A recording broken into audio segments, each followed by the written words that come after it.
They whispered behind her back when the mild-mannered teacher volunteered for the emergency rescue mission. The seasoned firefighters and paramedics exchanged knowing glances as Lydia Thornfield stepped forward in her cardigan and sensible flats, offering to help with the mountain climbing accident that had left 3 hikers stranded on a treacherous cliff face. But when she quietly began unpacking gear that none of them recognized, the snickering stopped. What happened next on that impossible vertical wall would leave the entire Millbrook County rescue team speechless and transform their understanding of the quiet woman who taught 3rd grade at Riverside Elementary. Before we jump back in, tell us where you're tuning in from, and if this story touches you, make sure you're subscribed, because tomorrow I've saved something extra special for you. The morning mist clung to the valleys surrounding Millbrook as Lydia Thornfield arranged colorful construction paper on her classroom desk, preparing for another day of teaching 8-year-olds about the water cycle. Sunlight filtered through the windows of Riverside Elementary, casting warm patterns across the alphabet charts and student artwork that decorated every available wall space.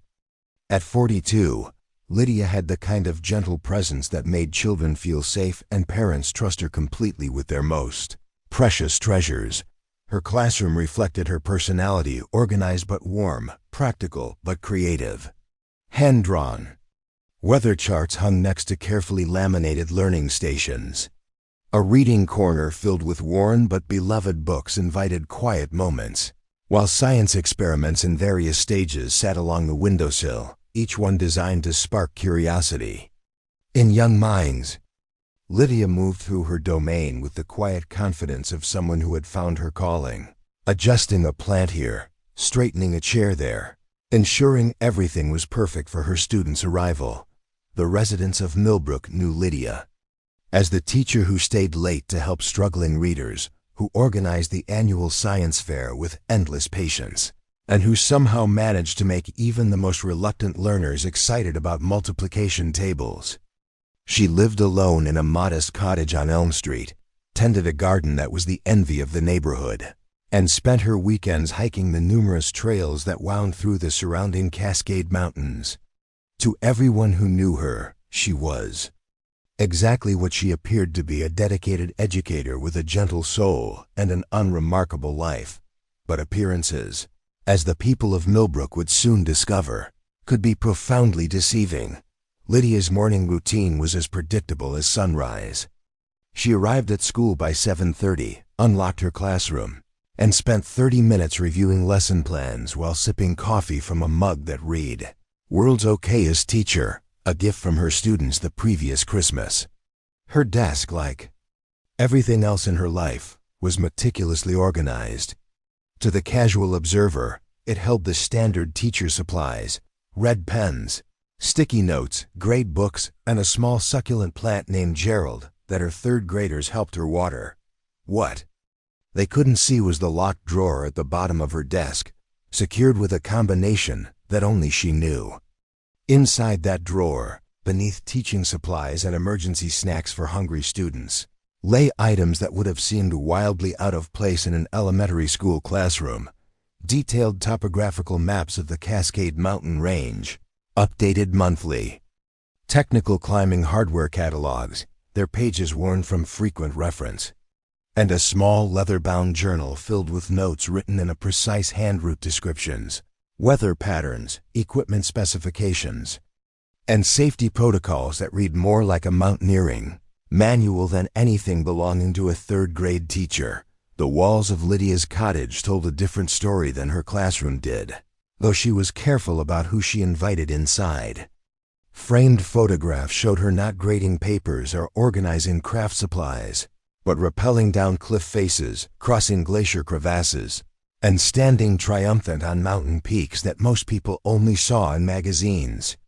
Her gear closet, hidden behind winter coats and teaching conference materials, contained equipment worth more than her annual salary: specialized ropes rated for extreme conditions, climbing hardware forged from aerospace-grade materials, and boots designed to grip ice at altitudes where the air grew thin. These two worlds, Teacher Lydia and Mountain Lydia had existed separately for nearly 2 decades. She had compartmentalized her life with the precision she brought to everything else, keeping her past carefully sealed away from her present. The children she taught, the parents she conferenced with, the colleagues she collaborated with, none of them knew that before she had ever stood in front of a classroom, Lydia Thornfield had been one of the most accomplished high-altitude rescue specialists in North America. Her transformation from elite mountaineer to elementary school teacher hadn't been gradual. It had been sudden, decisive, and born from a tragedy that she carried with her every day. 15 years ago, she had made a choice that ended her climbing career and led her to seek a life where the biggest emergency involved scraped knees and forgotten lunch money. She had traded the thin air of mountain peaks for the controlled environment of a classroom, and she had never looked back until this particular Tuesday morning, when her carefully separated worlds would collide in a way that would change everything. As Lydia finished her morning preparations and heard the familiar sounds of yellow school buses arriving in the distance, she had no idea that within hours, the emergency scanner in the principal's office would crackle to life with a desperate call that would require skills she had buried years ago. She didn't know that Mother Nature was about to test Millbrook County's emergency response system in a way that would expose every limitation of their well-meaning but amateur rescue capabilities, and she certainly couldn't have predicted that. The quiet, unremarkable life she had built so carefully would be shattered by a simple question from the fire chief. Does anyone here have any experience with technical mountain rescue? The morning proceeded exactly as Lydia expected until it didn't. And when that moment came, when the life she had chosen collided with the skills she had never truly abandoned, the people of Millbrook would discover that sometimes the most extraordinary abilities hide behind the most ordinary facades. Sometimes the person you least expect to be a hero is exactly the person who's been quietly preparing for heroism all along. What they would witness on that treacherous cliff face would challenge everything they thought they knew about capability, courage, and the teacher who had been living among them, unremarkable and unnoticed, for over a decade. Preparing and narrating this story took us a lot of time, so if you are enjoying it, subscribe to our channel. It means a lot to us. Now back to the story. The morning bell echoed through the hallways of Riverside Elementary as 23 eager third graders burst through Lydia's classroom door, their backpacks bouncing and voices chattering about weekend adventures. This was Lydia's favorite moment of each day, watching her students transition from the chaos of childhood into the focused energy of learning. She stood at the door, greeting each child by name, asking about lost teeth, soccer games, and family pets with the genuine interest that had made her beloved throughout Millbrook. "Good morning, Mrs. Thornfield," called out 8-year-old Jamie Reeves, practically vibrating with excitement. "My dad says we might see snow on the mountains this week." Lydia smiled, glancing instinctively toward the classroom windows, where the Cascade Peaks rose majestically in the distance. "That's very observant, Jamie. What do you think causes snow to form on mountains first?" As her students settled into their morning routine, Lydia moved through the classroom with practiced efficiency. She had been teaching at Riverside Elementary for 12 years, and in that time, she had earned a reputation as one of those rare educators who seemed to genuinely love every aspect of her job. Principal Roberts often said that Lydia Thornfield was the kind of teacher every parent hoped their child would have: patient, creative, and possessing an almost magical ability to make complex concepts accessible to young minds. What set Lydia apart wasn't just her teaching ability, it was her uncanny knack for remaining calm under pressure. When second grader Tommy Harrison had a severe allergic reaction during lunch, she had assessed his condition, administered his EpiPen, and coordinated with paramedics with a precision that left the school nurse amazed. It was like watching a trained medical professional, Nurse Patricia had told Principal Roberts later. She knew exactly what to do without hesitation. The parents of Millbrook had similar stories. When the school's annual camping trip was threatened by an unexpected storm, Lydia had somehow managed to keep 20 students safe and comfortable in deteriorating weather conditions that sent other teachers into panic mode. She had organized shelter, managed resources, and kept morale high until park rangers could escort the group to safety. "That woman has nerves of steel," Parent Committee Chairwoman Dorothy Fletcher had declared. "Nothing seems to rattle her."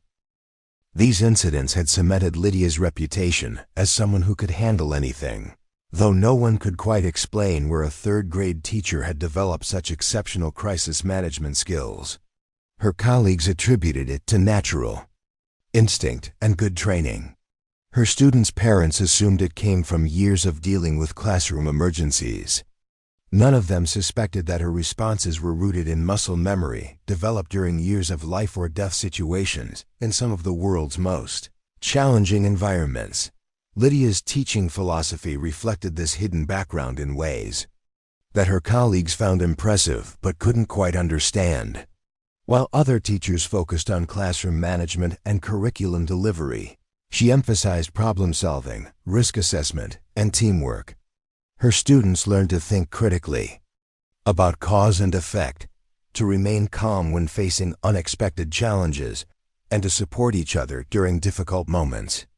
These weren't typical elementary school priorities, but the results spoke for themselves. Her students consistently scored higher on standardized tests and showed remarkable emotional resilience during recess while other teachers monitored. From the sidelines, Lydia actively engaged with her students' activities. She could assess whether playground equipment was safely maintained with a glance, spot potential injuries before they happened, and intervene in disputes with diplomatic skills that prevented minor conflicts from escalating. Parents often commented that their children felt safer and more confident under Mrs. Thornfield's supervision. Though they couldn't articulate exactly why, the truth was that Lydia approached teaching with the same systematic preparation and risk management protocols she had once applied to mountain rescue operations.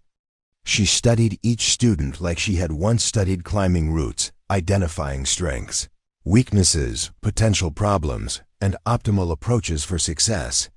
Her lesson plans included contingencies for various scenarios, much like the emergency protocols she had developed for wilderness expeditions. Even her classroom layout reflected tactical thinking, with clear sight lines, multiple exit routes, and supplies strategically positioned for quick access. Her home reflected this same methodical approach to preparation. The kitchen pantry contained not just regular groceries, but emergency food supplies that could sustain her for weeks. Her basement held camping gear that most outdoor enthusiasts would envy, though neighbors who glimpsed it assumed she was just an avid weekend hiker. Medical supplies that went far beyond a typical first aid kit were discreetly stored throughout the house, positioned for quick access, but invisible to casual visitors. Most telling of all was her daily routine of checking weather patterns, not just for local conditions, but for the entire mountain range surrounding Millbrook. Each morning, before reviewing lesson plans or grading papers, she consulted multiple meteorological sources, assessed avalanche risks, and noted any changes in conditions that could affect emergency response in the region. To anyone who might notice, it appeared to be the hobby of someone who enjoyed outdoor activities. In reality, it was the professional habit of someone trained to anticipate and prepare for situations that others couldn't imagine. Lydia's car told a similar story of hidden preparedness. While it appeared to be a standard compact sedan suitable for a teacher's budget, a closer inspection would reveal emergency supplies that went far beyond jumper cables and a spare tire. Winter survival gear, emergency communication equipment, and specialized tools were discreetly stored in compartments that most people would never think to check. She maintained this vehicle with the same attention to detail that she brought to her classroom, ensuring it was always ready for whatever challenges might arise. The most remarkable aspect of Lydia's double life was how seamlessly she had integrated her extraordinary skills into an ordinary existence. Her colleagues saw a dedicated teacher who happened to be unusually good in emergencies. Her neighbors saw a quiet woman who kept to herself but was always willing to help when needed. Her students saw a teacher who made them feel safe and capable of handling whatever challenges they faced. None of them realized that they were interacting with someone who had spent 15 years of her life in situations where split-second decisions determined whether people lived or died, where technical expertise was the difference between success and disaster, and where mental toughness was not just an asset, but a survival requirement. Lydia had successfully buried that identity so deeply that even she sometimes forgot the extent of her capabilities. But skills developed under extreme conditions don't simply disappear because one chooses a quieter life. They remain dormant, waiting for the moment when circumstances require their activation. And as Lydia finished her morning lessons and prepared to face what seemed like another ordinary Tuesday afternoon, she had no idea that moment was rapidly approaching. The emergency that would shatter her carefully constructed peaceful existence was already developing in the mountains above Millbrook, waiting to test whether 15 years of teaching third grade had dulled the instincts that had once made her one of the most formidable rescue specialists in North America. The emergency scanner in principal, Robert's office crackled to life at 11:47 a.m., interrupting the peaceful rhythm of Tuesday morning lessons throughout Riverside Elementary. Static filled the hallways momentarily before the urgent voice of Millbrook County's emergency dispatcher cut through the white noise with news that would change everything. All available rescue units, we have a code Red Mountain emergency on the north face of Devil's Peak. 3 hikers reported stranded on vertical cliff face, approximately 800 feet up the Widow's Wall route. Injured party unable to self-rescue. Weather window closing rapidly with incoming storm system. This is not a drill. Repeat, this is not a drill. Lydia was in the middle of explaining the water cycle to her third graders when the announcement echoed through the school's intercom system. She paused mid-sentence, her hand frozen on the whiteboard marker as every instinct she had spent 15 years suppressing suddenly roared to life. Devil's Peak, the Widow's Wall. She knew that route better than she knew the streets of Millbrook, every handhold, every ledge, every potential hazard that made it one of the most technically challenging climbs in the entire Cascade Range. Mrs. Thornfield? Janie's voice seemed to come from very far away. Are you okay? Lydia blinked, realizing she had been staring out the window toward the mountains with an intensity that had captured her students' attention. I'm fine, sweetheart. Let's continue with our lesson.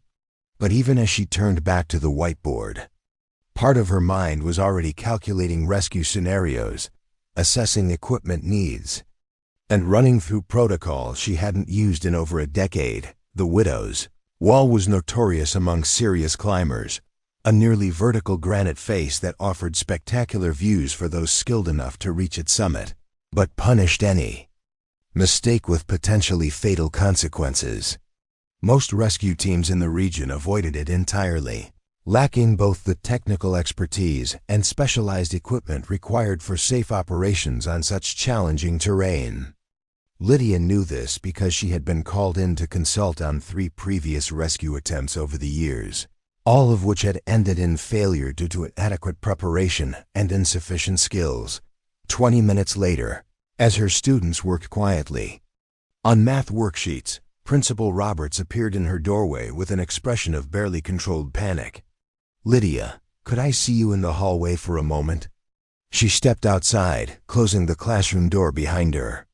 Roberts, a man who had managed the comm operation of Riverside Elementary for over 2 decades, looked genuinely shaken. The county emergency coordinator just called. They're asking for any available volunteers with mountain rescue experience. Apparently, their regular team is dealing with a multi-car accident on Highway 9, and they're completely overwhelmed. Lydia felt her heart rate increase, though her expression remained neutral. What exactly are they looking for? Anyone with technical climbing experience, medical training, or emergency response background? I know you've done some hiking, and you're always so calm in crisis situations. Roberts trailed off, clearly grasping at straws. I probably shouldn't even be asking, but they're desperate. 3 people are going to die up there if they don't get help soon. The weight of the moment settled on Lydia's shoulders like a familiar burden she had thought she'd permanently set aside. She could hear the clock ticking in the hallway, marking seconds that could mean the difference between life and death for 3 strangers who had ventured onto terrain that demanded respect they apparently hadn't shown. Every fiber of her being screamed that she should volunteer immediately, that she had both the obligation and the ability to help. But doing so would mean exposing the carefully constructed facade she had maintained for 12 years. "What about my class?" she asked, though even as the words left her mouth, she knew they were just a delaying tactic while she wrestled with a decision that felt both inevitable and terrifying. "Susan Martinez from 4th grade can cover your students. They're already setting up a movie in the multi-purpose room for affected classes." Robert studied her face intently. "Lydia, I've watched you handle emergencies around here for years. You have instincts that most people lack. I can't force you to volunteer, but if you have any relevant experience at all." The sound of helicopter rotors in the distance made the decision for her. Millbrook County's emergency services were already mobilizing, which meant the situation was serious enough to warrant significant resources. It also meant that whatever rescue attempt they were planning would likely fail without proper expertise. She had seen too many well-intentioned but inadequately trained rescuers become additional casualties on technical terrain. "I need to make a phone call," she said finally. "Can you give me 5 minutes?" Roberts nodded eagerly. "Of course." The emergency coordinator said they're staging at the Devil's Peak trailhead in 45 minutes. Back in her classroom, Lydia watched her students working diligently on their assignments, their young faces focused and trusting.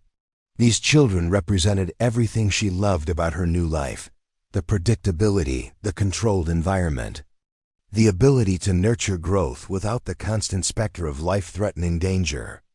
Volunteering for a mountain rescue would mean risking not just her physical safety, but the emotional sanctuary she had so carefully constructed. She pulled out her cell phone and dialed a number she hadn't called in 3 years. Dr. Amanda Foster answered on the second ring, her voice immediately concerned when she heard Lydia's name. "Lydia, is everything all right? You never call during school hours." Amanda had been Lydia's climbing partner and closest friend during her rescue specialist years.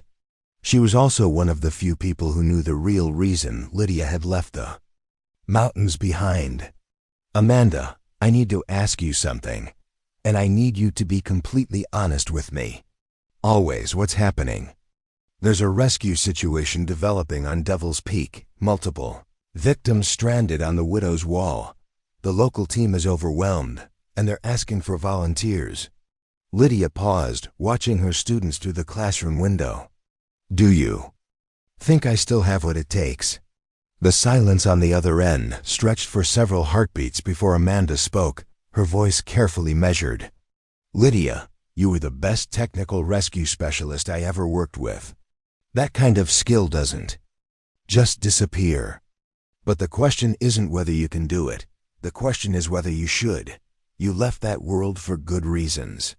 3 people are going to die if someone doesn't help them.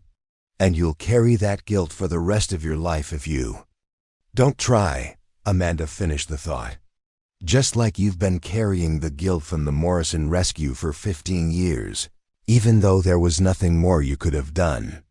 Lydia closed her eyes, feeling the weight of that old tragedy like a physical presence in her chest. The Morrison rescue had been her last technically perfect operation that had still resulted in a fatality due to circumstances beyond anyone's control.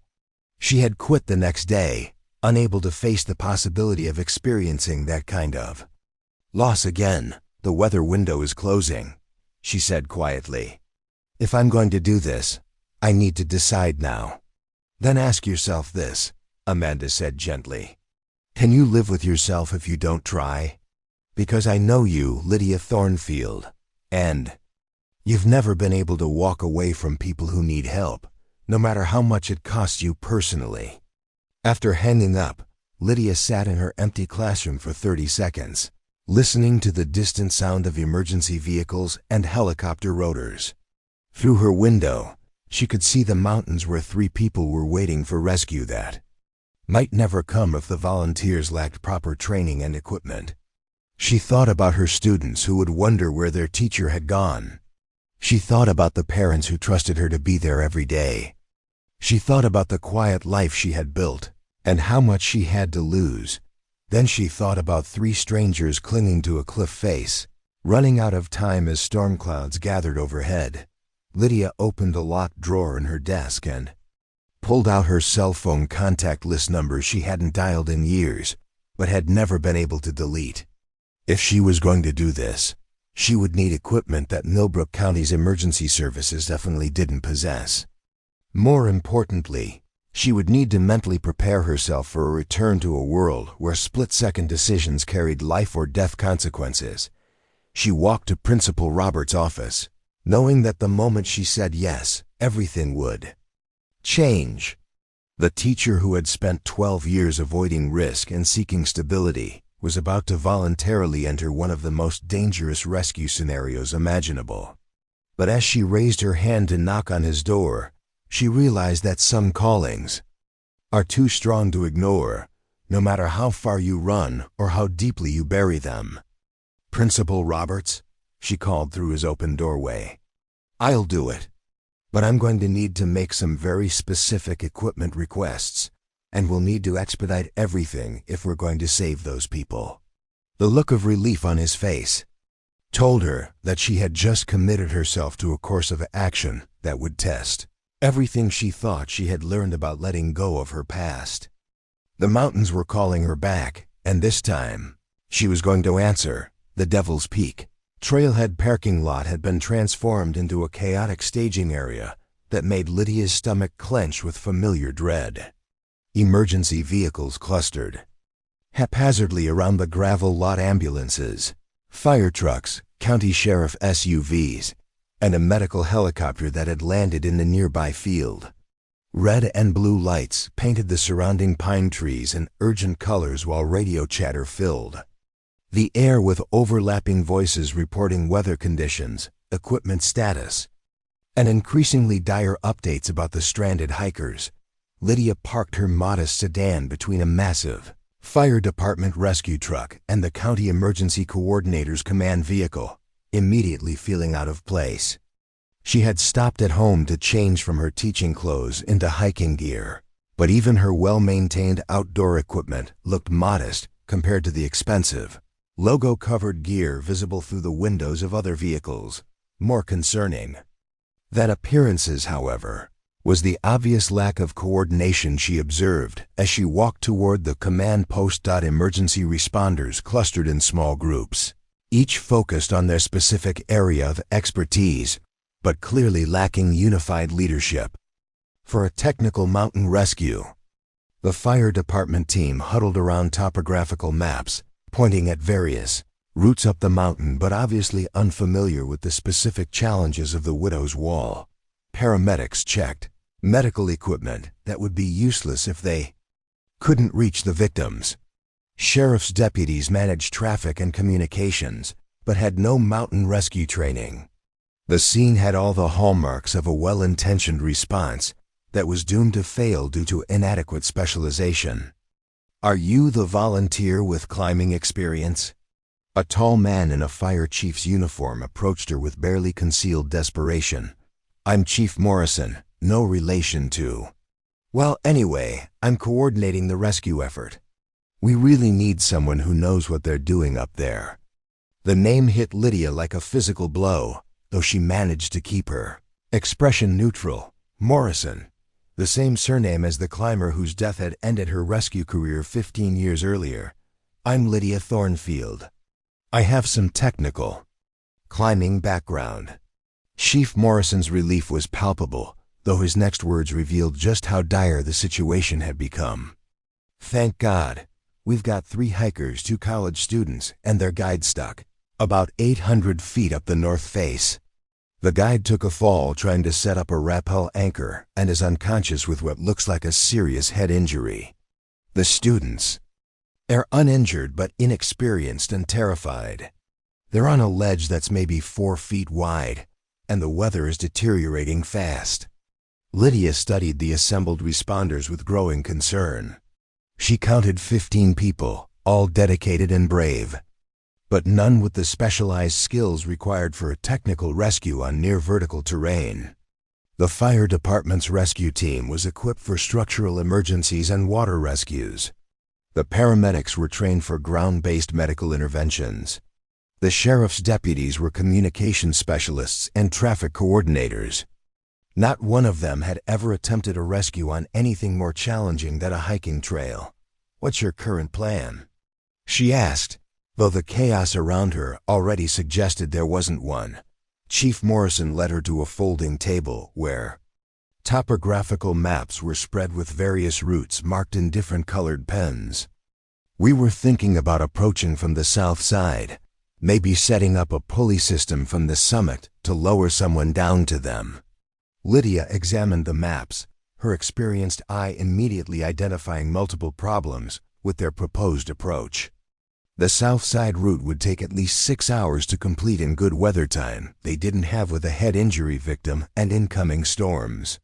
The summit approach would require establishing anchor points on terrain that couldn't support the loads involved in hauling 3 people up 800 feet of vertical rock. Most critically, none of the proposed plans accounted for the technical climbing skills required to safely navigate the Widow's Wall's challenging features. "Chief Morrison, with respect, that approach won't work," she said carefully. "The south side route takes too long, and summit-based rescue systems aren't viable on that type of terrain. You need direct access to the ledge where they're stranded." "But the north face is nearly vertical," protested one of the firefighters who had been listening. "How would we even get someone up there?" Before Lydia could answer, a new voice cut through the conversation with unmistakable authority. "You don't get someone up there unless they're qualified for technical vertical rescue, which none of you are." Everyone turned to see a woman in her 50s approaching the group with the confident stride of someone accustomed to taking charge in crisis situations. She wore professional climbing gear that looked both expensive and well-used, and carried herself with the bearing of someone who had earned her expertise through years of real-world experience. "Dr. Patricia Hawkins," she introduced herself, extending a hand to Chief Morrison. "I'm a trauma surgeon from Seattle General, but I also lead their hospital's mountain rescue team. We got the emergency call and drove down as soon as possible." Lydia felt a complex mix of relief and apprehension. Professional mountain rescue teams were exactly what this situation required, but their arrival also meant her own involvement might become unnecessary or more complicated if they discovered her. Background. Dr. Hawkins quickly assessed the situation with the efficient brutality of someone accustomed to making life or death decisions. "How long have they been stranded?" "About 3 hours," Chief Morrison replied. "We've been in radio contact, but the injured guide is unconscious and the students are getting hypothermic. Weather window? Storm front moving in fast. We're looking at snow, high winds, and dropping temperatures within the next 4 hours." Dr. Hawkins studied the topographical maps with the same critical eye Lydia had used moments earlier. "This is a technical rescue requiring specialized equipment and expertise that I don't see present. My team is still 90 minutes away, which puts us dangerously close to losing the weather window entirely." The weight of her assessment settled over the group like a heavy blanket. Everyone understood what she was saying without saying it directly. The current rescue effort was inadequately equipped to succeed, but waiting for proper resources might mean arriving too late to save the victims. "Is there anyone here with actual technical climbing experience?" Dr. Hawkins asked, her gaze moving methodically through the assembled responders. Chief Morrison gestured toward Lydia. Ms. Thornfield has climbing background. Dr. Hawkins studied Lydia with the intense scrutiny of someone evaluating a potential team member for a high-stakes operation. What kind of background? This was the moment Lydia had been dreading, the point where her carefully maintained anonymity would either be preserved or shattered entirely. She could minimize her experience, claim to be just an amateur climber, and step aside for the professionals. Or she could acknowledge her true qualifications and accept responsibility for a rescue that would test skills she hadn't used in 15 years. "I have technical rescue training and experience with vertical environments," she said carefully, choosing words that were accurate but not revealing. Dr. Hawkins' expression sharpened. "Training from where? Experience doing what?" Before Lydia could answer, her phone buzzed with a text message from Amanda. "Check the weather models. Storm is moving faster than predicted. You have maybe 3 hours max before conditions become impossible. Whatever you're going to do it now." The message crystallized everything Lydia had been avoiding. This wasn't about her comfort level or her desire to maintain her quiet life.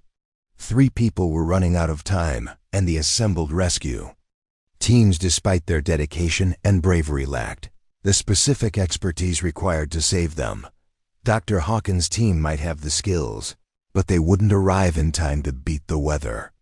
"I've led technical rescues on similar terrain," Lydia said finally, her voice carrying an authority that made everyone in the group pay attention. "I have the equipment in my vehicle, and I know the Widow's Wall route specifically. But if we're going to do this, we need to move immediately, and we need to do it right." Dr. Hawkins' eyebrows rose slightly. "You know the Widow's Wall? Have you climbed it?" "Multiple times. I also know the specific ledge where they're stranded and the best approach for a rescue operation." The change in Dr. Hawkins' demeanor was immediate and dramatic. "Then why are we standing here talking? Show me your gear and let's get moving." As Lydia led the group toward her vehicle, she realized that her carefully compartmentalized life was about to be completely exposed. The mild-mannered third-grade teacher was about to demonstrate capabilities that would fundamentally change how everyone in Millbrook saw her. But with storm clouds gathering over Devil's Peak and 3 lives hanging in the balance, she no longer had the luxury of maintaining her anonymity. The mountain was calling, and this time she was going to answer with everything she had. The moment Lydia opened the back of her sedan, the atmosphere around the emergency staging area shifted dramatically. What had appeared to be a modest teacher's vehicle revealed itself to contain equipment that made even Dr. Hawkins pause in surprise. Coiled ropes, technical climbing hardware, and rescue gear emerged from carefully organized storage compartments with the precision of military supply distribution. But rather than generating immediate respect, Lydia's revelations triggered a wave of skepticism that bordered on hostility. Where exactly did an elementary school teacher acquire professional-grade rescue equipment worth more than most people's annual salary? The question came from Deputy Sheriff Frank Caldwell, whose 20-year law enforcement career had made him instinctively suspicious of anything that didn't fit obvious patterns. He stood with his arms crossed, studying Lydia's gear with the expression of someone who believed he was looking at evidence of questionable activities. "More importantly," added Fire Captain Rodriguez from the county rescue team, "where did she get the training to use it?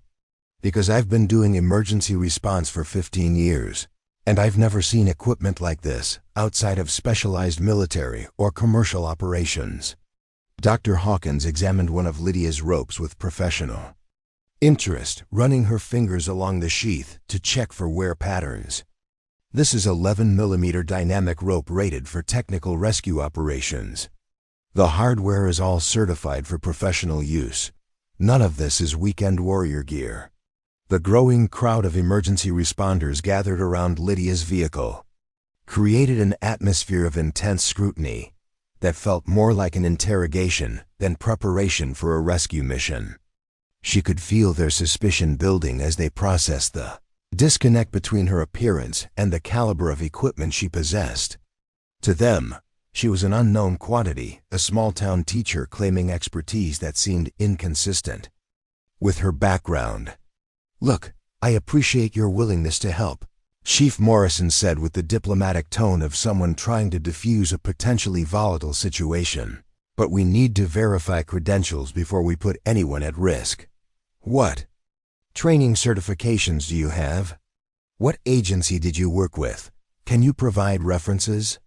Lydia felt the familiar weight of her past pressing against the carefully constructed barriers she had maintained for 15 years. Providing the information they requested would mean revealing not just her qualifications, but the entire history she had worked so hard to leave behind.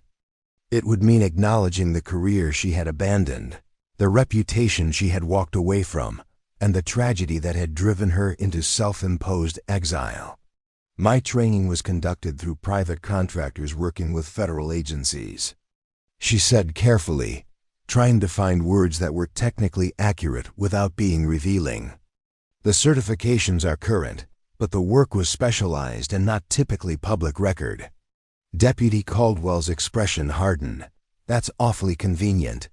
Private contractors, federal agencies, classified work sounds like the kind of story someone tells when they can't provide actual verification.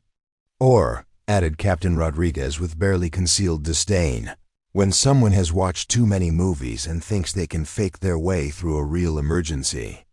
I've seen it before. People who think having expensive gear makes them qualified for technical rescue operations." The accusations stung because they contained just enough truth to be believable. Lydia did look like someone who might have more enthusiasm than expertise. Her modest appearance and unassuming demeanor didn't match the profile of elite rescue specialists these responders had encountered in their careers. Without context for her background, their skepticism was both logical and damaging. Dr. Hawkins stepped forward with the authority of someone accustomed to making difficult decisions under pressure. "Miss Thornfield, I need to ask you directly, what is your actual experience with technical vertical rescue? Not training, not equipment ownership, but real-world operational experience." Before Lydia could answer, her radio crackled with an update from the helicopter pilot who had been monitoring the stranded hikers.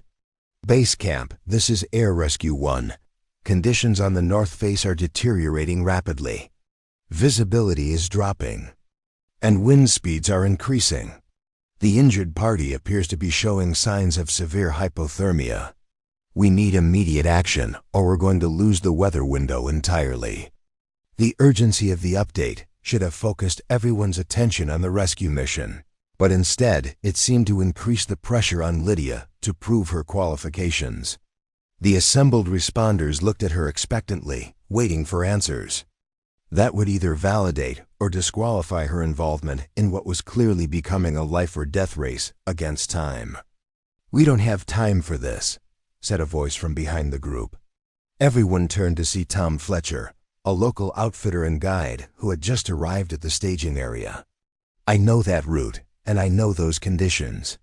If we're going to get those people off that ledge alive, we need to move now, not spend another hour debating credentials." Tom's intervention provided momentary relief, but Captain Rodriguez wasn't finished with his interrogation. "And what makes you think she's qualified to lead a rescue operation? Have you worked with her before? Can you vouch for her abilities?" "I'm not vouching for anyone," Tom replied firmly. "I'm saying that while we're standing here questioning everyone's qualifications, 3 people are freezing to death on a cliff face. Either we trust the people who are willing to risk their lives to help, or we stand here talking until it's too late to help anyone."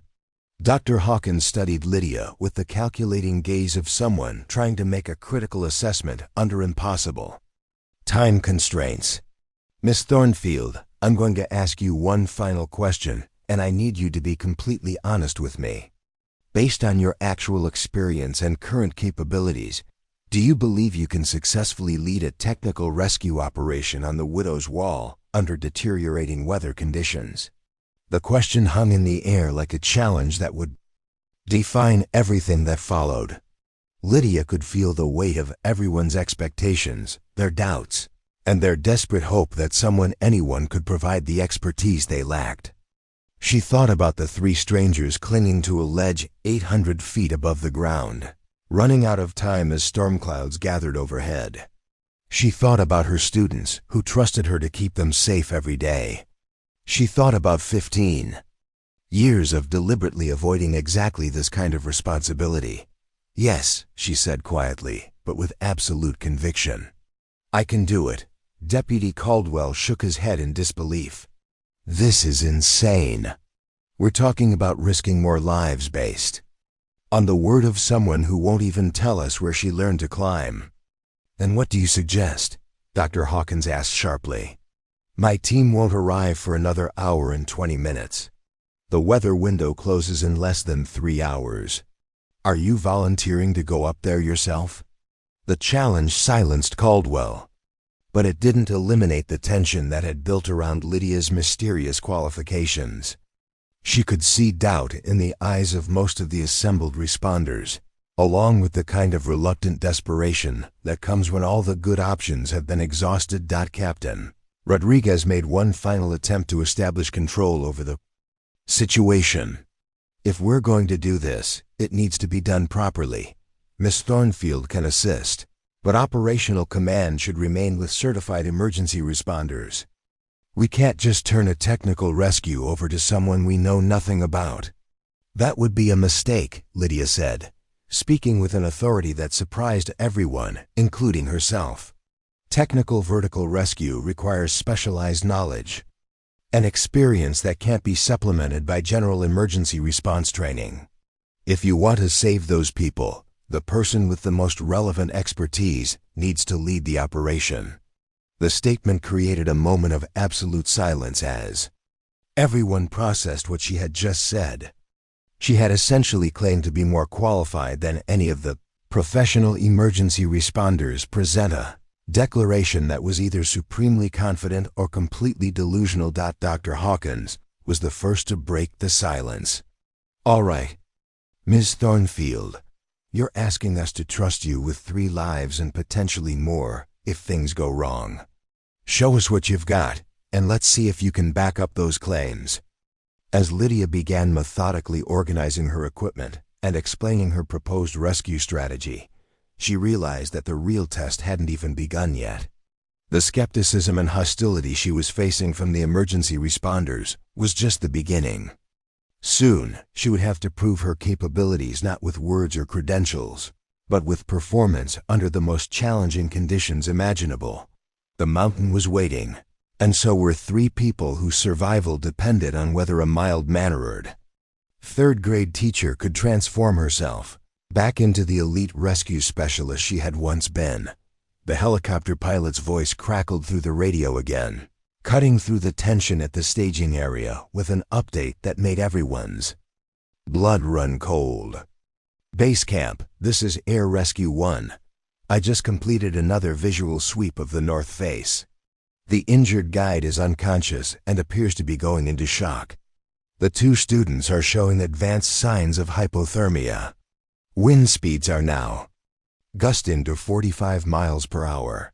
I'm estimating we have 90 minutes maximum before conditions become impossible for any rescue attempt." Dr. Hawkins looked up from the weather data on her tablet, her expression grim. "That's not enough time for my team to arrive and establish a proper rescue operation. We're looking at a choice between attempting something now with available resources, or accepting that those people are going to die up there." The brutal reality of the situation settled over the assembled responders like a weight that pressed against everyone's chest. Chief Morrison paced back and forth, running his hands through his hair as he wrestled with a decision that would define his career and potentially end 3 lives. Deputy Caldwell stood with his arms crossed, his earlier skepticism now mixed with the desperate hope that anyone could provide a solution he couldn't see. "All right," Dr. Hawkins said finally, turning to face Lydia with the expression of someone making a calculated bet with everything on the line. Ms. Thornfield, you claim to have the expertise we need. Prove it. Right here, right now, before we risk more lives on your word. Captain Rodriguez stepped forward, pointing toward a section of cliff face visible from the staging area. There's a technical climbing route about 200 feet up that north-facing rock wall. If you can demonstrate the skills you claim to have under controlled conditions, we'll consider letting you lead the rescue operation. Lydia followed their gaze to the cliff face they had selected for her test. It was steep granite with minimal handholds, requiring both technical climbing skills and rescue-specific techniques to navigate safely. More importantly, it would be visible to everyone at the staging area, making her performance a very public demonstration of either competence or failure. What exactly are you asking me to do? She asked, though she suspected she already knew the answer. Climb to the marked anchor point, establish a belay station, and demonstrate a simulated victim extraction using proper rescue protocols, Dr. Hawkins explained. If you can complete that sequence safely and efficiently, we'll discuss rescue. Leadership. If you can't, you step aside and let us figure out another approach. The challenge was both reasonable and terrifying. It would require Lydia to demonstrate technical skills she hadn't used operationally in 15 years, under the scrutiny of professional emergency responders who were looking for any excuse to disqualify her. More crucially, it would expose capabilities that she had spent over a decade keeping hidden from everyone in Millbrook. There's another problem, added Tom Fletcher, studying the cliff face through binoculars. That route requires gear placement on questionable rock. One mistake, and you're looking at a serious fall onto rocks below. Are you sure you want to risk that? Deputy Caldwell's expression suggested he hoped she would decline the challenge. Maybe this is where we acknowledge that good intentions aren't enough for technical rescue operations. There's no shame in admitting when something is beyond your capabilities. Lydia felt the familiar surge of adrenaline that had once defined her professional life. The combination of technical challenge, physical risk, and professional skepticism created exactly the kind of high-stakes situation where she had always performed her best. But it also represented everything she had tried to leave behind: the constant pressure, the life-or-death decision-making, the weight of other people's survival resting on her shoulders. "How long do I have?" she asked, beginning to sort through her equipment with the methodical precision of someone preparing for a complex technical operation. 20 minutes, Dr. Hawkins replied. Any longer, and we lose too much time from the actual rescue window. 20 minutes to demonstrate 15 years of expertise that she had deliberately buried. 20 minutes to prove to a group of skeptical professionals that a small-town elementary school teacher could handle one of the most challenging rescue scenarios in the region. 20 minutes to decide whether she was ready to reclaim an identity she had voluntarily abandoned. As Lydia began strapping on her climbing harness, she became aware of the growing audience her challenge had attracted.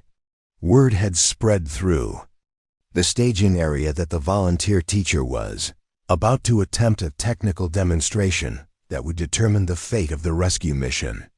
Emergency responders from multiple agencies had gathered to watch, along with several local residents who had arrived to help with logistics.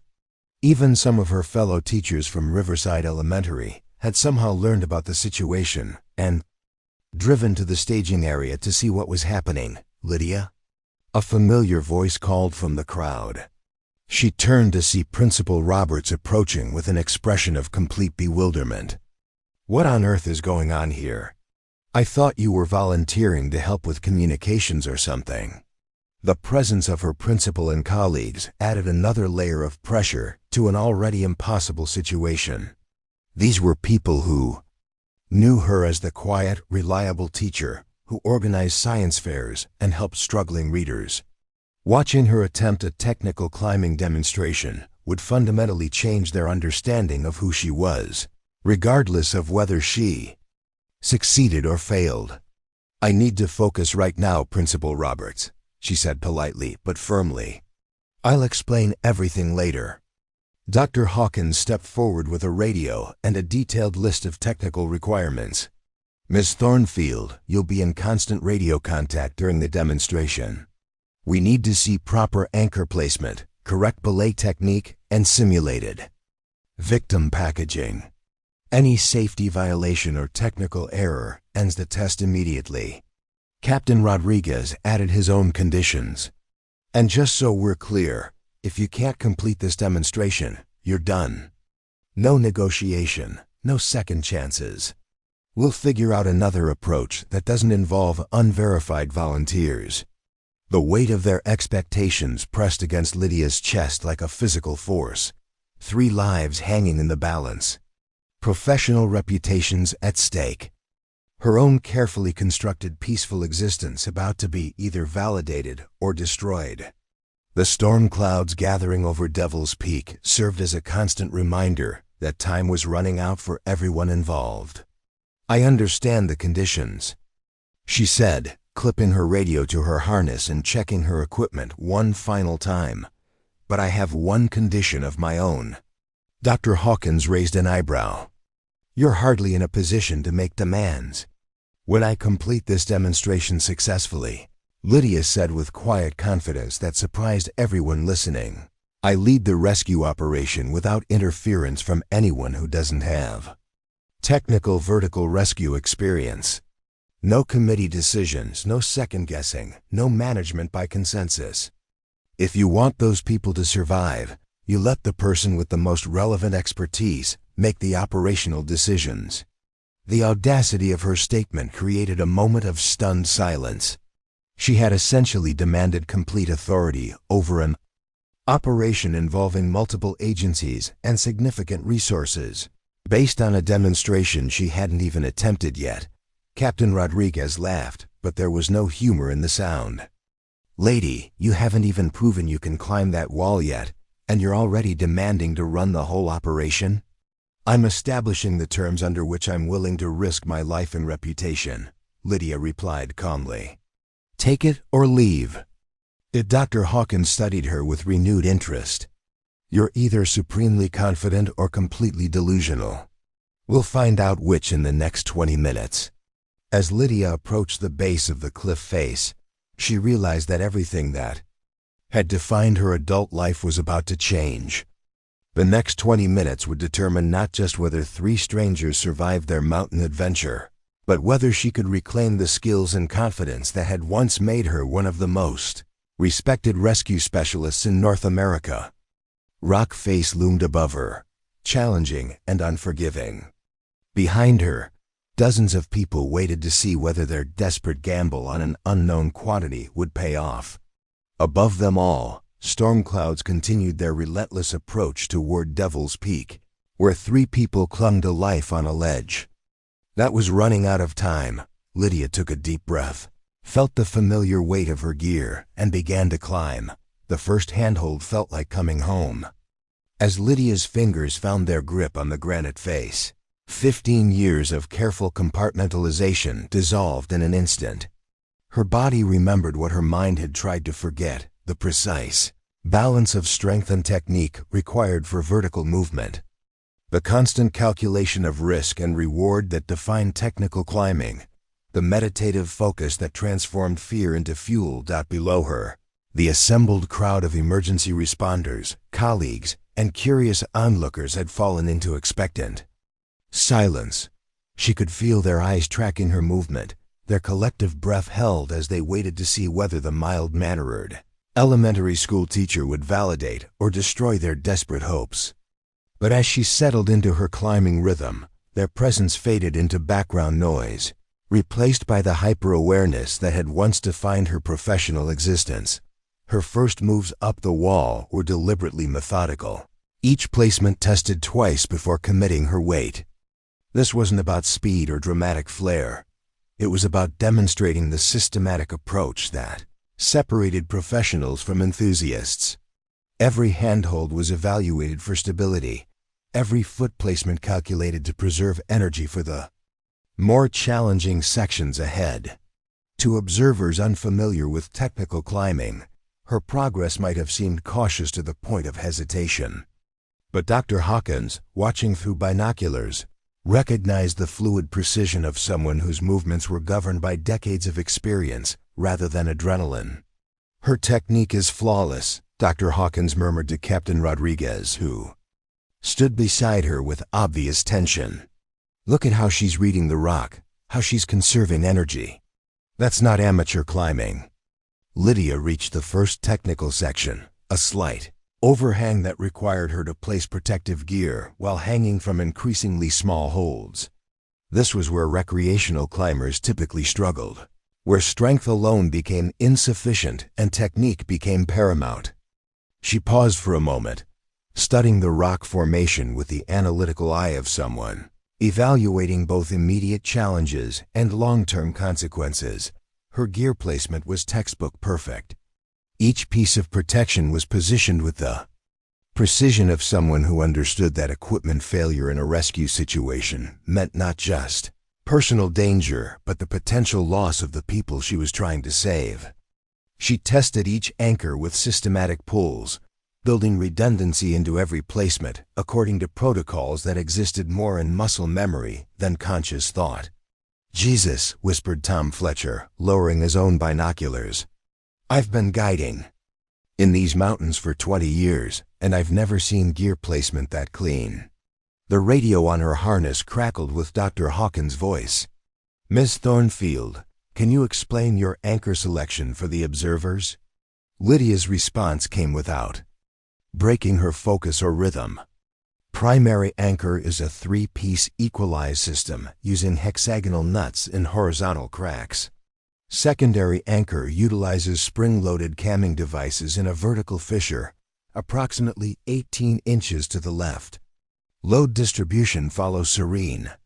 PROTOCOLS solid, equalized, redundant, efficient, no extension. Total system rated for loads significantly exceeding rescue requirements. The technical precision of her explanation silenced any remaining doubts about her theoretical knowledge. But theory and practice were different things, and everyone watching understood that the real test lay in the simulated rescue sequence that would follow her ascent. As she approached the designated anchor point 60 feet above the ground, Lydia's movements became even more deliberate. This was where the demonstration would shift from personal climbing skills to rescue-specific techniques that required entirely different mental and physical capabilities. She established her primary belay station with the methodical precision of someone who had performed similar operations hundreds of times under conditions where mistakes were measured in lives lost rather than points deducted. The simulated victim packaging exercise required her to rappel back down the wall while demonstrating proper techniques for securing an injured climber. She had requested that Tom Fletcher serve as her simulation partner, and now she prepared to descend to his position using methods that would showcase her understanding of rescue protocols under challenging conditions. Her rappel was poetry in motion-controlled descent at exactly the right speed, with perfect body positioning and rope management that demonstrated mastery of techniques that most recreational climbers never even attempted. She reached Tom's position and immediately began the complex process of transferring him from the rock face to her rescue system without compromising either of their safety positions. "Talk us through what you're doing," Dr. Hawkins' voice came through the radio as Lydia worked. "Establishing secondary anchor point for victim transfer," she responded while simultaneously rigging complex rope systems. "Creating independent safety line for injured party using figure-8 follow-through. Knots. Implementing chest harness configuration to prevent victim inversion during extraction. Preparing for assisted rappel using tandem descent protocols." Her explanation was delivered with the calm professionalism of someone teaching a technique she had mastered through repetition under real-world conditions. But what impressed the observers even more than her technical knowledge was the efficiency of her movements. Every action served multiple purposes. Every gesture was economical and precise. She worked with the fluid certainty of someone for whom These procedures had become second nature through thousands of hours of practice and application. The most challenging aspect of the demonstration came during the actual extraction sequence. Rappelling with a simulated victim required split-second timing, perfect weight distribution, and constant communication between the rescuer and the person being rescued. One mistake in rope management or anchor loading could result in both climbers falling to the rocks below. Lydia's performance was flawless. She controlled their descent with micro-adjustments that kept both climbers in perfect balance while managing rope systems that would have challenged experienced technical rescue teams. Her communication with Tom was constant and professional, providing reassurance while maintaining operational focus. When they reached the ground, both climbers were stable, uninjured, and positioned for immediate medical evaluation. The silence that followed their touchdown stretched for several heartbeats, before erupting into spontaneous applause from the assembled crowd. Even Deputy Caldwell, who had been her most vocal skeptic, was shaking his head in amazement at what he had just witnessed. Dr. Hawkins approached with an expression that mixed professional respect with personal curiosity. "Miss Thornfield, that was the most technically proficient rescue demonstration I've seen outside of specialized training facilities. Where exactly did you learn to do that?" Principal Roberts stood nearby with his mouth slightly open, clearly struggling to reconcile the teacher he had known for 12 years with the expert climber he had just watched perform at an elite level. "Lydia, I had no idea. How is this possible?" Before she could answer either question, the helicopter pilot's voice cut through the crowd noise with an update that refocused everyone's attention on the urgent situation developing on Devil's Peak. "Base Camp, this is Air Rescue 1. Conditions on the north face are deteriorating faster than predicted. Wind speeds are now sustained at 50 miles per hour with gusts to 70. The injured guide appears to be unconscious. We have maybe 60 minutes before the rescue window closes completely." The successful demonstration had proven Lydia's capabilities beyond any reasonable doubt, but it had also consumed precious time that the stranded hikers didn't have. Dr. Hawkins looked at her weather, monitoring equipment, and then back at Lydia, with an expression that mixed admiration with desperate urgency. "You've proven you can do the work," she said simply. "The question now is whether you can do it fast enough to save those people before the storm makes rescue impossible." Lydia was already moving toward her gear, her mind shifting from demonstration mode to operational planning. The test was over, but the real challenge was just beginning. She had 15 years of rust to overcome, deteriorating weather conditions to navigate, and 3 lives depending on her ability to transform back into the elite rescue specialist she had once been. As she began organizing equipment for the actual rescue mission, she realized that proving her capabilities had been the easy part. Now she had to use those capabilities under the most challenging conditions imaginable, with an audience of professional emergency responders watching her every move and 3 strangers counting on her to succeed where their regular rescue protocols had already failed. The mountain was waiting, and time was running out. The north face of Devil's Peak loomed above them like a granite monument to impossibility, its nearly vertical walls disappearing into swirling storm clouds that had transformed the afternoon sky into an ominous canvas of gray and black. Wind gusts howled through the canyon with increasing ferocity, carrying the sharp bite of approaching snow and the promise of conditions that would make any rescue attempt a race against time and physics. Lydia stood at the base of the Widow's Wall route, her transformation from elementary school teacher to elite rescue specialist now complete. Gone was any trace of the mild-mannered educator who had graded spelling tests that morning. In her place stood someone whose every movement radiated competence, whose eyes assessed the cliff face with the calculating precision of a predator, evaluating terrain, whose presence commanded immediate respect from every emergency responder present. "Radio check," she spoke into her headset. her voice carrying the calm authority of someone accustomed to directing life or death operations. Base camp, this is rescue leader. Beginning ascent, target location. Dr. Hawkins' voice crackled. Back through the communication system. Copy, rescue leader. Weather station reports sustained winds at 55 miles per hour, gusting to 75. Snow beginning in approximately 30 minutes. You have 45 minutes maximum before conditions become impossible. 45 minutes to ascend 800 feet of technical terrain. Locate 3 victims on a narrow ledge, assess their medical conditions, and execute a complex multi-victim extraction under deteriorating weather conditions. It was the kind of challenge that would test even the most experienced rescue teams operating with full support crews and optimal equipment. Lydia was attempting it essentially alone, with ground support from emergency responders, whose expertise lay in entirely different areas. Her first 100 feet of ascent established a rhythm that had taken her 15 years to perfect and 15 years to nearly forget. Each movement was calculated for maximum efficiency, every handhold tested for reliability under load conditions that would increase dramatically during the victim extraction phase. She moved with the fluid precision of someone whose muscle memory had been trained through thousands of hours on similar terrain, but her mind remained hyper-alert to the subtle changes that 15 years away from technical climbing had created. In her capabilities, the wind was her first serious adversary.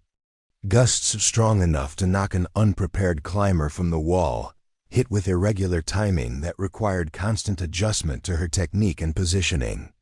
She adapted by hugging the rock face more closely, finding protection from the worst. Gusts in slight depressions and overhangs that provided temporary shelter without compromising her upward progress. At 300 feet, she encountered the first technical crux, a section where the route traversed a smooth granite slab with minimal handholds and exposure that would be fatal if she fell. This was where recreational climbers typically turned back, where the margin for error became so narrow that only expert technique and complete mental focus could ensure success. For Lydia, it represented the first real test of whether her skills had deteriorated during her years of self-imposed exile from the mountains. She paused at the base of the traverse, studying the rock formation with the analytical eye of someone whose life depended on making the correct assessment. The holds were smaller than she remembered, worn smooth by weather and the passage of countless climbers. The exposure was exactly as intimidating as it had always been, a sheer drop to jagged rocks that would end any story instantly and permanently. Rescue leader, this is base camp. Dr. Hawkins' voice cut through her concentration. Helicopter pilot reports the victims are showing signs of advanced hypothermia. The injured guide appears to be unconscious and may be going into shock. We need to expedite extraction. The pressure to move faster warred with the fundamental requirement to move safely. 15 years earlier, she would have navigated this section with confidence born of constant practice and recent experience. Now she had to trust skills that existed more in muscle memory than current capability, while fighting the voice in her head that questioned whether she still possessed the technical precision required for this level of climbing. She began the traverse with movements that were cautious but not hesitant, testing each hold thoroughly before committing her weight while maintaining the forward momentum necessary to complete the sequence before her strength failed. Halfway across, a sudden wind gust hit with enough force to press her against the rock face, momentarily disrupting her balance and forcing her to hang by her fingertips while her feet searched for purchase on nearly invisible holds. For a heartbeat that felt like an eternity, Lydia hung suspended 400 feet above the ground with nothing but finger strength and 15-year-old memories preventing a fall that would end both her life and any hope the stranded hikers had for rescue. Time compressed into a single moment of pure physical and mental challenge where doubt was a luxury she couldn't afford and hesitation was a death sentence for everyone involved. Then her training took over, not the conscious recall of techniques, learned in classes, but the deep muscle memory of someone who had spent years moving through vertical terrain, where every movement was a negotiation with gravity and consequences. Her feet found the sequence of tiny holds that would support her weight. Her hands moved to more secure grips with the certainty of someone whose body remembered what her mind had tried to forget. She completed the traverse in a flowing sequence of movements that looked effortless to ground observers, but represented the synthesis of decades of experience, current desperation, and physical capabilities that had been dormant but not destroyed. When she reached the secure anchor point on the far side, she allowed herself 30 seconds to process what she had just accomplished before refocusing on the greater challenge that lay ahead. The final 400 feet to the victim's location required her to climb through increasingly difficult terrain while managing rope systems that would be essential for the extraction phase. Each anchor placement had to be perfect because it would soon bear the weight of multiple people under dynamic loading conditions. Every gear decision carried consequences that extended far beyond her personal safety to encompass the survival of 3 strangers and the success of a rescue operation that had no backup plan. As she approached the ledge where the victims waited, Lydia could hear their voices carried on the wind-weak calls for help that spoke of exhaustion, hypothermia, and the kind of desperation that comes from hours of wondering whether rescue would arrive in time. The sound of human voices in distress triggered every protective instinct she possessed, transforming the technical climbing challenge into a personal mission that transcended her own fears and limitations. The ledge appeared suddenly as she completed the final pitch, a narrow granite shelf no more than 4 feet wide, occupied by 3 figures huddled against the cliff face in a tableau of survival that made her chest tighten with familiar urgency. The injured guide lay motionless, his face pale and his breathing shallow. The 2 students, a young man and woman who couldn't have been older than 20, looked up at her arrival with expressions of hope so desperate it was almost painful to witness. "Are you here to get us down?" the young woman asked, her voice shaking with cold and exhaustion.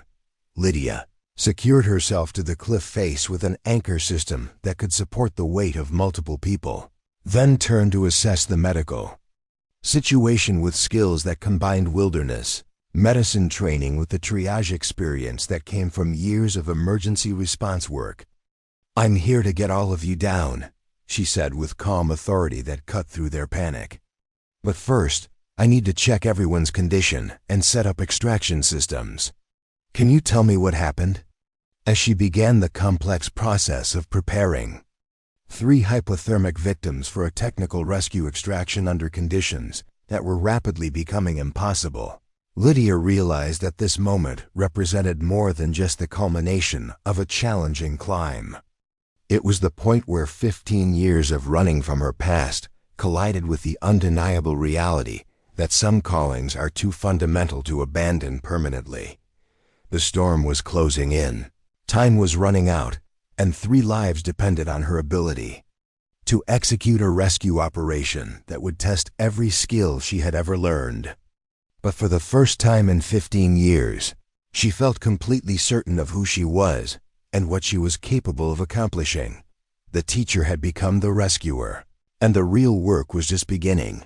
The extraction took 47 minutes of the most technically demanding rescue work Lydia had ever performed. Working alone on a narrow ledge 800 feet above the ground, with wind gusts that threatened to tear her from the cliff face, she systematically prepared 3 hypothermic victims for descent through terrain that challenged even experienced rescue teams. The unconscious guide required full spinal immobilization and medical stabilization.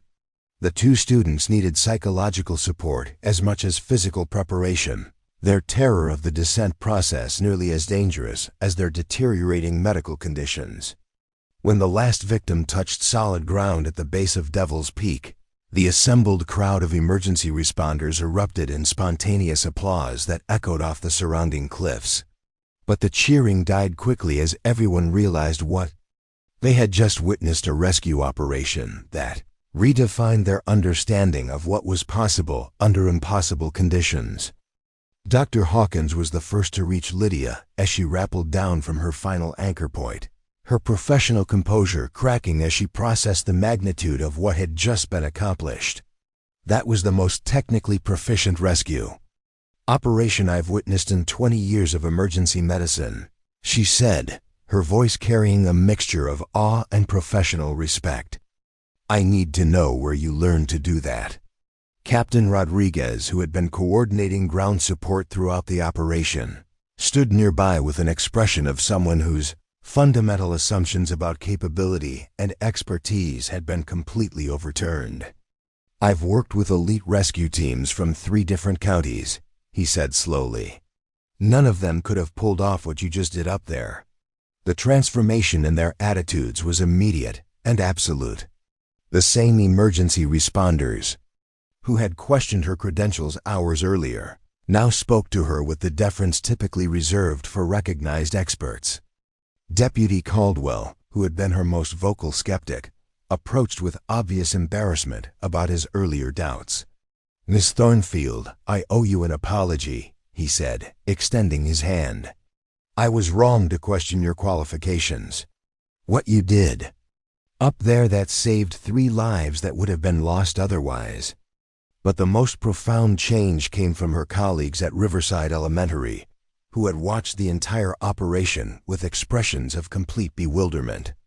Principal Roberts stood among them, clearly struggling to reconcile the teacher he had known for 12 years with the expert rescue specialist he had just watched perform at an elite level.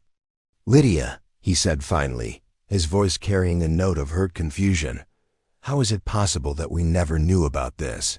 You've been teaching elementary school for over a decade, and you're obviously qualified for whatever this is. Why didn't you ever tell us?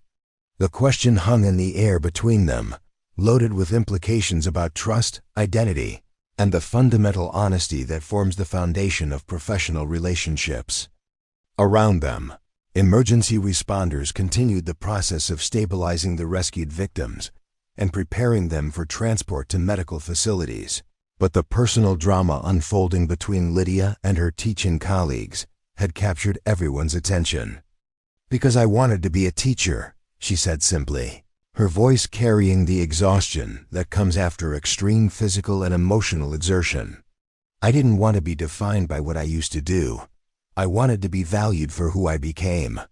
Dr. Hawkins stepped closer, her medical training making her sensitive to the complex emotions playing across Lydia's face. What did you used to do? Because what I just watched wasn't amateur climbing with some rescue training. That was professional-level technical rescue performed by someone with extensive operational experience. The weight of 15 years of careful secrecy pressed against Lydia's chest as she realized that her double life was over. The successful rescue had proven her capabilities beyond any doubt, but it had also exposed the carefully maintained barriers between her past and present identities. There was no way to return to being just a 3rd-grade teacher after demonstrating the kind of expertise that commanded respect from elite emergency responders. I was a technical rescue specialist, she said finally, the words feeling strange after years of deliberate silence. I worked with federal agencies and private contractors on high-altitude rescues, disaster response, and specialized emergency operations. I led rescue teams in situations where conventional emergency services weren't equipped to operate. The silence that followed her admission was broken by Tom Fletcher's low whistle of recognition. Jesus Christ, Lydia Thornfield. I knew that name sounded familiar. He turned to the assembled crowd with obvious excitement. Do any of you remember the Mount Denali rescue about 15 years ago? 3 climbers trapped for 6 days in a storm, given up for dead by everyone except one specialist who went up alone and brought them all down alive. Dr. Hawkins' eyes widened as recognition dawned. That was you? The Denali rescue made textbooks. It's still taught as a case study in technical rescue programs. And the helicopter crash in the Rockies, Tom continued. his enthusiasm building as memories surfaced. Emergency crew went down in a canyon that regular rescue teams couldn't reach. One specialist rappelled in, stabilized 5 victims, and coordinated their extraction under conditions that most people considered impossible. Captain Rodriguez was staring at her with new understanding. "You're that Lydia Thornfield, the one they used to call the Ghost, because you could get into places that other rescue teams couldn't reach and get people out alive when everyone else had given up." The nickname hit her like a physical blow, bringing back memories of a professional identity she had deliberately abandoned. The Ghost had been what other rescue specialists called her, a reference to her ability to appear in impossible situations and extract victims that everyone else had written off as lost. It had been a source of professional pride that had sustained her through years of high-stress operations and life-or-death decision-making. "Why did you quit?" Dr. Hawkins asked gently. "Someone with your level of expertise didn't just walk away from rescue work to teach elementary school." The question touched the heart of the tragedy that had ended her career and driven her into self-imposed exile from the mountains. For 15 years, she had carried the weight of a rescue operation that had ended in loss despite technically perfect execution. A reminder that even the best skills and most heroic efforts couldn't guarantee success when facing the arbitrary cruelty of natural disasters. "Because I couldn't save everyone," she said quietly, her voice barely audible above the wind that still howled through the canyon. "And I decided I needed a life where success could be measured in different ways." Principal Roberts stepped forward with the expression of someone who was beginning to understand the depth of what he had never known about his colleague. "You gave up being whatever this is, to teach 3rd grade?" "I gave up being defined by other people's emergencies to help children learn and grow," she corrected. "I traded life-or-death decisions for the privilege of watching 8-year-olds discover that they can master multiplication tables. It was a good trade." Dr. Hawkins studied her with the analytical gaze of someone trying to understand a complex psychological profile. "But you kept your skills current. Your equipment, your technique that wasn't rusty knowledge. You've been maintaining rescue-level competency while teaching elementary school. You can't completely abandon 15 years of training," Lydia admitted. "I kept up with technical developments, maintained my equipment, stayed physically capable. But I never intended to use any of it again." "Until today," Captain Rodriguez observed. "Until today," she agreed.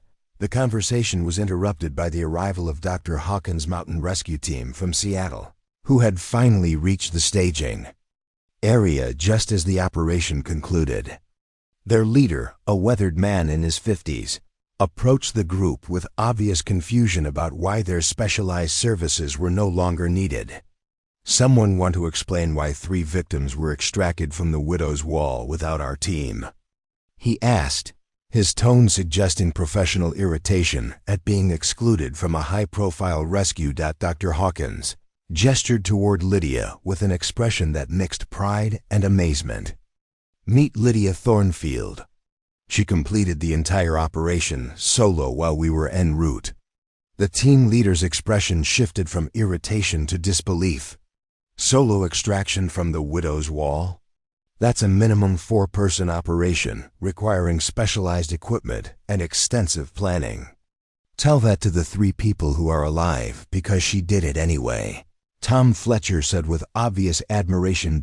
As the various emergency teams began the process of packing equipment and preparing to leave the staging area, Lydia found herself surrounded by requests for contact information, invitations to join rescue organizations, and offers of consulting positions that represented a complete reversal of the morning's skepticism.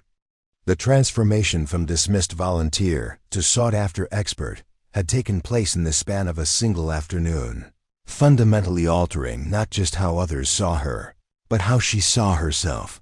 The secret she had guarded for 15 years was now public knowledge among everyone who mattered in the regional emergency response community. The quiet life she had built as a small-town teacher had been irrevocably changed by her decision to answer a call for help that only she was qualified to provide. As storm clouds finally opened and snow began to fall on Devil's Peak, Lydia realized that she was facing a choice about who she wanted to be going forward, and for the first time in 15 years, she wasn't certain that hiding from her capabilities was the right answer. 3 months after the Devil's Peak rescue, Lydia stood in front of her third-grade class, watching 23 eager faces as they prepared for their final science presentation of the semester. The familiar rhythm of elementary education had resumed: morning announcements, spelling, tests, playground supervision, and parent conferences. But everything had changed in ways both subtle and profound, creating a new reality that she was still learning to navigate. The rescue had made regional news, transforming her from an anonymous, small-town teacher into something approaching a local celebrity. Parents who had once viewed her as simply competent now spoke of her with a reverence typically reserved for heroes. Students looked at her with wide-eyed wonder, occasionally asking if she was going to climb any mountains over the weekend.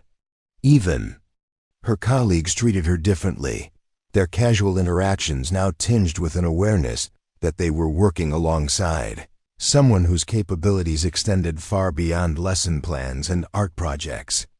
Mrs. Thornfield, Jamie Reeves raised his hand with characteristic enthusiasm. For our presentation about forces in motion, can we talk about how mountain climbing uses physics? The question would have made her uncomfortable 3 months earlier, when her two identities existed in carefully separated worlds. Now she smiled and nodded. That's an excellent topic, Jamie. We can discuss how friction, gravity, and mechanical advantage all play important roles in technical climbing. The integration of her past expertise with her teaching had created unexpected opportunities for educational innovation. Her students now learned about weather patterns through discussions of how mountain conditions affected safety decisions. Mathematics lessons incorporated real-world applications from rescue scenarios. Science experiments explored concepts of pressure, temperature, and environmental adaptation that she had experienced firsthand in extreme conditions. But the most significant changes extended beyond her classroom into the broader community of Millbrook and the Regional Emergency Response Network.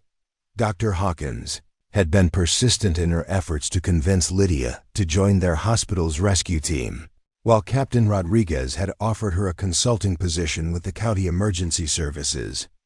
Tom Fletcher had proposed a partnership for a specialized training program that would prepare local responders for technical rescue scenarios.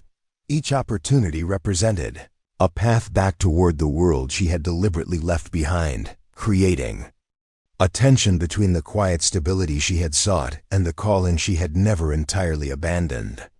The decision about which direction to take had consumed her thoughts for weeks, forcing her to confront fundamental questions about identity, purpose, and the price of denying one's truest capabilities. The answer had come during a conversation with her students about career choices and following dreams. 8-year-old Sarah Chun had asked whether it was okay to want to be both a veterinarian and an artist, worried that she had to choose just one path for her entire life.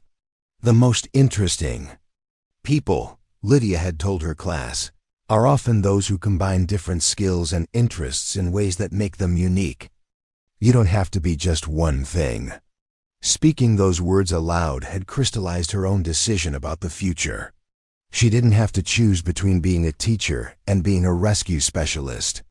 She could be both, finding ways to honor all aspects of her identity while serving her community in multiple capacities. The solution she had crafted was innovative and personally satisfying. She would continue teaching at Riverside Elementary, but also serve as a part-time consultant for regional emergency services, providing training and expertise for technical rescue situations. Weekends and school breaks would allow her to participate in rescue operations when needed, while her teaching schedule would provide the stability and purpose she had found so fulfilling. The arrangement had required extensive coordination between school administration, emergency services, and her own complex emotions about returning to high-risk operations. But Principal Roberts had been surprisingly supportive, recognizing that having a staff member with elite rescue capabilities could benefit not just the broader community but the school itself in emergency situations. The children look up to you even more now, he had observed during their planning discussions. They see that their teacher is someone who helps people in danger, someone who uses her knowledge to make a difference. That's a powerful lesson about using your abilities to serve others. The first rescue operation under her new arrangement had taken place just 2 weeks earlier, a hiking accident in the same mountain range where her teaching colleagues now knew she possessed expertise that extended far beyond their previous understanding. This time, there had been no skepticism about her qualifications, no questions about her equipment, no demands for credential verification. She had simply been called, had responded, and had successfully coordinated a rescue that saved 2 lives. The experience had felt profoundly different from both her previous career and the Devil's Peak rescue. Instead of carrying the weight of other people's emergencies as her sole professional identity, rescue work had become one aspect of a more balanced life that included nurturing young minds and contributing to her community in multiple ways. Her students had known where she was going that weekend, and they had greeted her return on Monday with questions about the rescue, curiosity about her equipment, and obvious pride that their teacher was someone who helped people in trouble. The integration of her 2 identities had created teaching opportunities that would have been impossible when she was maintaining strict separation between her past and present. As she watched her students present their science projects with enthusiasm and confidence, Lydia reflected on the universal truth that had emerged from her transformation. Authenticity requires the courage to embrace all aspects of one's identity, even when they seem contradictory or complicated. The attempt to hide from her capabilities had ultimately diminished both her effectiveness as a rescuer and her fulfillment as a teacher. The rescue on Devil's Peak had forced her to confront the reality that exceptional abilities carry responsibilities that extend beyond personal comfort or career preferences. When she possessed skills that could save lives, she had an obligation to make those skills available to people who needed them, regardless of her desire for a quiet life. But the more profound revelation had been that embracing her complete identity had enhanced rather than compromised her effectiveness in both roles. Her rescue experience had made her a more confident and resourceful teacher, while her teaching skills had improved her ability to train other rescue personnel and communicate complex, technical concepts under pressure. The telephone on her desk buzzed with an incoming call from the county emergency coordinator. 3 months earlier, such a call would have filled her with dread about exposure and unwanted attention. Now she answered with the calm readiness of someone who had found peace with serving, wherever her unique combination of skills was needed most. "Thornfield here," she said, using the professional tone that her students had learned meant their teacher was handling important business. "Lydia, we've got a situation developing on Mount Harrison. Technical rescue required, and we need your expertise for planning and possibly field operations. Are you available?" She looked at her students who were finishing their presentations with the kind of enthusiasm that reminded her why teaching mattered so much. She thought about the unknown people who were probably scared, cold, and hoping that help would arrive before conditions became unsurvivable. "I'll need to arrange classroom coverage," she said, already mentally shifting into operational mode. "Give me the details." As she coordinated with emergency services while simultaneously ensuring her students' educational needs would be met in her absence, Lydia realized that the integration of her 2 identities had created something more powerful than either role could provide alone. She was no longer just a teacher or just a rescue specialist. She was someone who understood that the most meaningful, Life comes from using all of one's capabilities in service of others. The lesson she would share with her students when she returned would be about more than mountain rescue or emergency response. It would be about the courage to be fully yourself, even when that self is more complex and capable than others expect. It would be about the responsibility that comes with exceptional abilities and the fulfillment that emerges when you stop running from who you're meant to be. Sometimes the most powerful transformation isn't becoming someone new. It's finally having the courage to be everything you've always been. And sometimes the people who seem the most ordinary are actually carrying extraordinary potential, waiting for the right moment to let their hidden capabilities change the world around them. In a small town called Millbrook, a third-grade teacher had proven that heroes often hide in plain sight, teaching children and changing lives in ways both quiet and dramatic. The most important lesson she had learned wasn't about technical rescue or emergency response. It was about the transformative power of refusing to diminish yourself to fit other people's expectations. Her story had become proof that when you embrace your complete identity and use all of your abilities in service of others, you don't just save lives, you inspire everyone around you to discover what extraordinary capabilities they might be hiding within their own ordinary-seeming existence. Up next, you've got 2 more standout stories right on your screen. If this one hit the mark, you won't want to pass these up. Just click and check them out.